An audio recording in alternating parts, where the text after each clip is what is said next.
민중의 소리 이완배 기자 함께하겠습니다. 이완배 기자님. 네, 안녕하십니까? 네, 오늘 어떤 이야기 해볼까요? 예, 오늘은 어제 예고했던 대로 민주주의와 투표에 대한 이야기를 나눠보겠습니다. 네, 그런데 이제 브리핑 대부분 시간을 투표 이야기를 할 건데요. 네, 오늘의 진짜 주제는 이런 경제학 이론이 있으니 우리가 진보적 사회를 만들기 위해서 어떤 노력을 해야 될까에 관한 이야기로 들어주셨으면 좋겠습니다. 그리고 미리 하나 더 말씀드리면 오늘 소개해드릴 경제학 이론의 주제는 민주주의의 다수결 투표가 약점이 있다라는 겁니다. 네, 그리고 이 이론에는 상당히 설득력이 있어요. 예, 근데 제가 이제 이 이론을 말씀드리는 이유는 민주주의 다수결 투표가 약점이 너무 많다라는 비판을 위해서가 아니고요. 이런 약점이 있더라도 어떻게 보완해야 하느냐가 오늘 주제라는 점도 미리 함께 말씀을 드립니다. 경제학이 선거나 민주주의를 연구할 때 제일 먼저 인용하는 이론이 있습니다. 네, 콩도르세의 역설이라고 불리는 이론입니다. 콩도르세는 경제학자가 아니고 프랑스 수학자인데요. 네, 프랑스 혁명 당시 우파 개혁론자 혹은 점진적 개혁론자로 분류가 되기도 했습니다만 이 수학자가 민주주의적인 투표, 즉 다수결이 민심을 제대로 반영하지 못하는 경우가 있다라는 사실을 수학적으로 증명을 합니다. 이 증명은 제가 조금 이따가 소개해 드리겠습니다만 네, 이후 이 증명이 경제학으로 넘어와요. 그래서 케네스 에로라는 경제학자가 1972년에 무려 51세라는 젊은 나이로 노벨 경제학상을 받은 천재거든요. 네, 근데 이 천재 경제학자가 이 이론을 밝혀서 민심을 정확히 반영하는 투표 제도란 없다라는 것을 정리로 만들어냅니다. 그래서 이 정리를 경제학에서는 에로의 불가능성의 정리라고 부릅니다. 그런데 이건 너무 복잡해서 오늘은 생략하고요. 네, 대신 이 정리에 기반이 된 콩도르세의 역설을 살펴보겠습니다. 네, 지금부터는 잠깐 수학 시간이 시작됩니다. 근데 우리가 또 수학하면 일단 거들떠보지 않는 것이 민주시민의 당연한 자세죠. 네, 하지만 어찌됐건 이게 수학 이론이기 때문에 말씀을 안 드릴 수는 없어요. 그래서 수학이 싫으신 분들은 이 부분은 이해를 안 하셔도 됩니다. 결론 부분만 들으시면 됩니다. 결론은 굉장히 쉽거든요. 네, 자, 민주주의 다수결 투표에서는 제일 많은 표를 얻은 후보가 당선이 되죠. 네, 그러니까 다수결이 민심을 제일 잘 반영한다고 생각하고 이 제도를 사용하는 겁니다. 그런데 A, B, C 세 사람이 투표를 하고요. 이제 유권자가 3명인 겁니다. 김용민, 김어준, 주진우 세 사람이 대통령 후보로 출마를 했다고 가정을 해보겠습니다. 원활한 방송을 위해서 세 분 호칭에 님을 붙이지 않겠습니다. 조금 듣기 거북하셔도 그냥 용서해 주셨으면 됩니다. 예.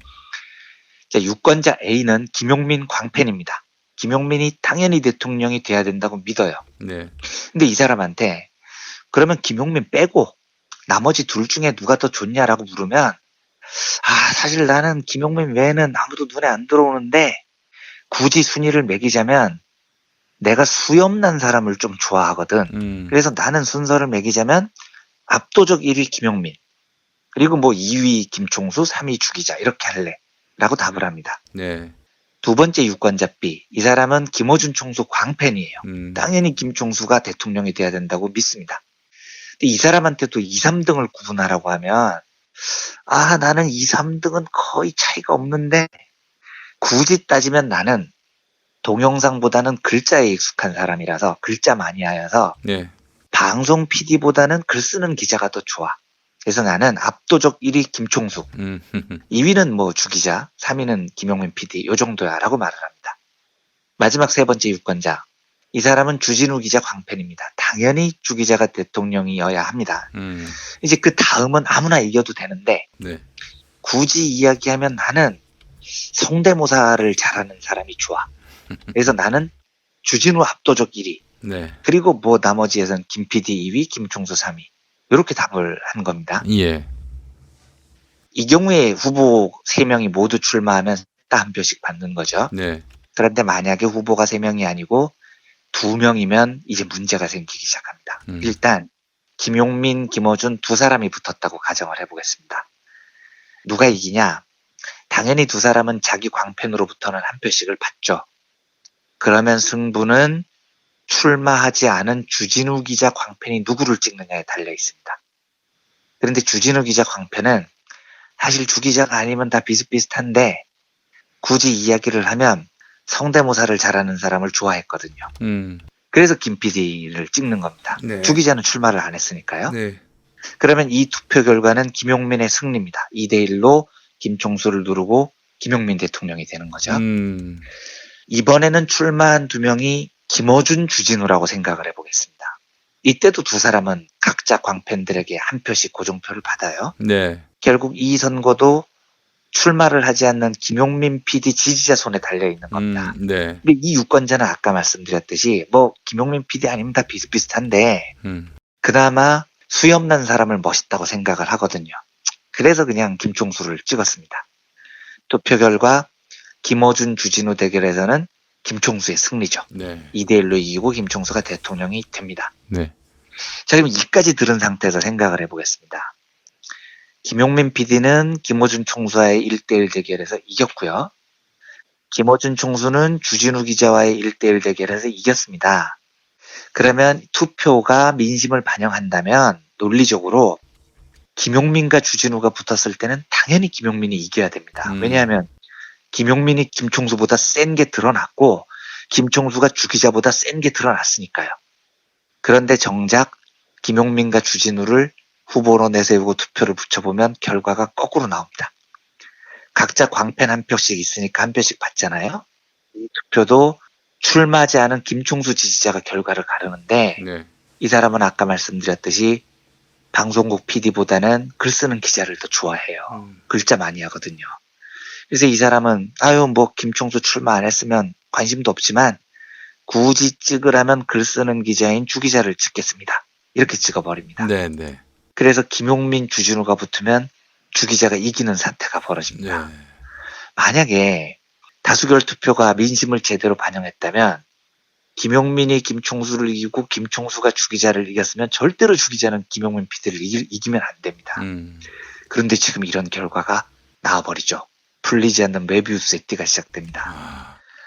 이런 문제가 생기기 때문에 다수결 투표에서 민심이 제대로 반영이 안 되는 일이 발생을 하는 겁니다. 만약에 2대1로 김총수가 주 기자를 이겼다고 해서 과연 김총수가 국민의 가장 많은 지지를 받았다고 할 수 있겠냐고요. 왜냐하면 김총수는 김용민 PD와 붙으면 지거든요. 네. 그러면 김총수를 이긴 김용민 PD는 다수결에 의해서 민의를 반영한 대표라고 할 수 있겠습니까? 아까 말씀드렸듯이 주 기자랑 붙으면 또 지거든요. 그러면 주 기자는 민의를 반영한 대표입니까? 김총수랑 붙으면 또 지거든요. 이래서 어떤 투표도 이런 식으로 하면 민의를 제대로 반영을 못하는 면이 생깁니다. 이걸 바로 콩도르세의 역설이라고 부릅니다. 그래서 콩도르세는 이 역설을 제거하기 위해서는 제대로 보완해야 된다고 주장을 합니다. 이 투표를 할 때 한 표씩 다수결로 하지 말고 1위에게 3점, 2위에게 2점, 3위에게 1점 이런 식으로 투표를 하자고 해요. 그러면 요 구조에서는 문제가 살짝 해결이 됩니다. 그런데 네. 이걸 아까 말씀드렸던 케네스 에로라는 경제학자가 또 가져와서 그렇게 해도 또 문제가 생긴다는 걸 수학적으로 입증을 해냅니다. 그러니까 투표 방식을 아무리 바꿔도 완벽하게 정의로운 투표 결과는 만들 수 없다는 게 에로의 불가능성의 정리라는 겁니다. 자, 뭐 이까지는 복잡한 수학 이야기였는데요. 결론은 다수결 투표가 민의를 제대로 반영하지 못할 때가 있다입니다. 요 결론만 이해해 주시면 됩니다. 네. 사실 이제 우리나라에서도 이거 완전히 제 개인적인 의견인데 콩도르스의 역설이 벌어진 때가 있습니다. 투표가 민의를 반영 못한 거죠. 이 완전히 제 생각이니까 혹시 청취자 여러분들과 분석이 조금 다르더라도 너무 나무라지는 말아 주십시오. 요 콩도르스의 역설을 설명하기 위한 제 생각이라고 이해해 주셨으면 좋겠습니다. 네. 1987년 대선 때요. 이제 아주 조금 투표를 한 김종필 후보를 빼면요. 주요 세 후보가 남죠. 노태우, 김영삼, 김대중. 그런데 제 생각에 이 세 후보는 콩도르스의 역설과 매우 가깝습니다. 이제 셋을 동시에 출마를 시켜서 노태우가 최다 득표를 한 거잖아요. 네. 근데 사실 부정투표 한 거 빼면 네. 세 후보의 득표율은 비슷했을 거라고 봅니다. 그러면 민심은 누구를 선택했다고 봐야 하느냐는 문제가 생겨요. 제 생각입니다만 1대1로 붙었다면 노태우, 김영삼 이렇게 붙었으면 노태우가 이겼을 것 같아요. 왜냐하면 똑같은 영남 출신인데다가 보수적인 성향이 강하니까 게다가 그런 상태에서 노태우가 여당이었으니까요. 네. 그런데 김영삼, 김대중 이렇게 붙었으면 김영삼이 이겼을 것 같습니다. 일단 제 생각이니까 너무 화내지 말아주십시오. 아니 뭐 네, 그럴 수 있어요. 예. 네, 저는 김대중 대통령을 역대 대통령 중에 가장 존경하는 사람이에요. 근데 김영삼, 김대중이 붙었으면 김영삼이 이겼을 것 같아요. 왜냐하면 김영삼, 김대중 대결은 영호남 대결인데 영남의 인구가 많으니까요. 네. 실제로 1992년 선거에서도 김영삼 씨가 이기죠. 그러면 노태우가 김영삼을 이기고 김영삼이 김대중을 이겼으니까 노태우가 짱이 돼야 됩니다. 다수결 논리로는요. 네. 그런데 노태우와 김대중 대통령이 1대1로 붙었으면 저는 김대중 대통령이 이겼을 것 같아요. 이건 영호남 대결이 아니고 민주화 독재 대결이 되지 않습니까? 예. 그러니까 다시 말씀드리지만 이건 전적으로 제 해석이고 예를 들기 위한 건데 이렇게 사실 당시 김영삼 후보를 지지했던 사람이 김영삼 후보 안 나오면 김대중 후보 찍죠? 노태우 찍겠습니까? 그러니까요. 그건 이제 정말 민주화 독재 대결이 돼버리니까요. 네. 그러니까 제 분석이 만약에 맞다 치면 노태우가 김영삼을 이기고 김영삼이 김대중 대통령을 이겼다면 다수결이 민심을 반영했다면 김대중 대통령은 노태우를 이기면 안 됩니다. 그런데 두 사람이 붙으면 김대중 대통령이 이기는 사태가 벌어지는 거죠. 자, 그러면 이게 콩도르스의 역설이라고 봤을 때 제가 진짜로 드리고 싶은 이야기를 지금부터 해보겠습니다. 이게 왜 벌어질까요? 이 일이요? 눈치가 빠른 분들은 이미 힌트를 찾으셨을지 모르겠습니다만 사람에게는 나 오로지 이 사람이 너무 좋아 라는 첫 번째 선택 체계만 있는 게 아니기 때문입니다. 사람에게는 이 사람 너무 좋아라는 제1 선택 체계 다음에 두 번째로 좋아하는 사람이라는 제2 선택 체계가 존재를 해요. 아주 약할지언정 존재를 합니다. 그러니까 유권자 A가 김 PD님을 좋아한다고 김 PD님 이외에 다른 놈은 다 죽어야 돼 이렇게 생각하지 않고요. 네네. 아유 나머지 사람 다 별론데 그 중에 굳이 고르라면 요 사람을 고르겠어라는 제2선택 체계가 있습니다. 그래서 김어준, 김용민 두 명이 출마했을 때 승패는 두 후보의 광팬이 아니고 제3자를 좋아하는 게 주진우 지지자의 두 번째 선호 체계에서 갈리는 겁니다. 만약 아까 김용민, 주진우, 김어준 대결에서 주기자 지지자가 이 사람은 주기자가 세상에서 제일 좋고 나머지는 별 상관없는데 굳이 따지면 성대모사를 잘하는 사람을 좋아했잖아요. 그런데 만약에 이 유권자가요. 제2 선호 체계가 바뀌면요.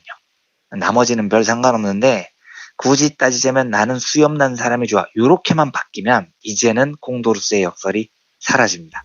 이 선거의 승자는 무조건 김총수예요.